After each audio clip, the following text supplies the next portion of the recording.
Greetings. Father Mark signing on. Continuing the course on the patristic period, Fathers of the Church, Christian Antiquity.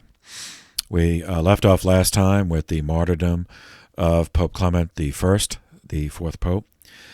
He was martyred in the third year of the Emperor Trajan, 101 A.D. His date is November 23rd. He was followed, so we'll pick up where we left off, Pope number 5, Saint Evaristus. Evaristus.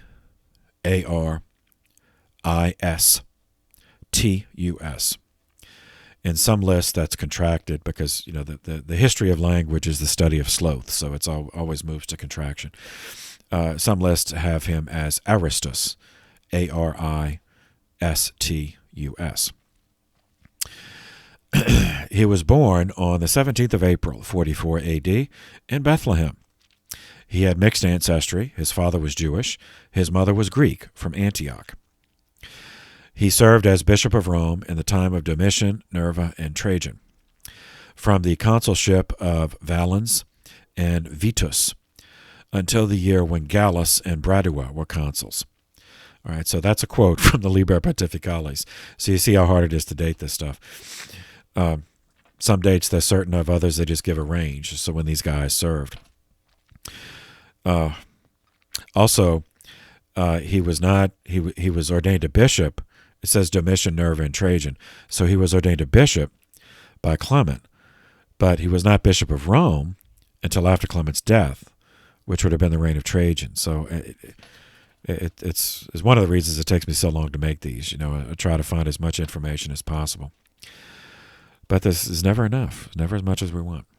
All right, during the reign of Pope Evaristus, the Roman Emperor Trajan, whom we met last time, revived the old Roman doctrine of perpetual expansion, the imperium sine fine, sovereignty without end, which led to the conquest of Dacia, Dacia, that is present-day Romania. This explains why Romanian is a Romance language. It's a Latin-based language like French, rather than a Slavic language, even though it's in Eastern Europe.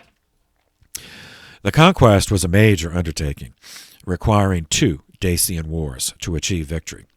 First from 101 to 102, then a second from 105 to 106, which culminated in they finally cornered the Romanian king, Decebalus, and he committed suicide rather than be captured by the Romans. The region of Dacia was north of Macedonia and Greece, which Rome had already conquered, and it was east of the Danube River, east of one of the loops of the Danube River. As early as 85 A.D., Dacians crossed the border to raid the province of Mysia, south of the Danube. So that includes the territory of modern Serbia, Kosovo, northern Macedonia. Serbia, like Belgrade in Serbia, the Danube River runs through Belgrade. So that so the Dacians were north of the river, and Mysia was south. The Roman province of Mysia was south of the river. Once Trajan completed the conquest of Dacia, it provided a convenient muster point for additional conquests, or perpetual expansion. But we'll get to that shortly. Now, Pope Evaristus divided the parish churches in the city of Rome among priests. This is the remote origin of the titular churches. So tituli just means titled. So these are churches that would be given the titles of particular saints.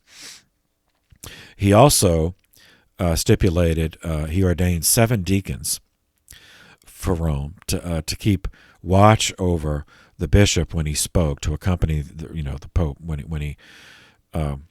he spoke. And they would also, this is the remote origin, they later would also be assigned to regions in Rome where they would oversee the works of charity.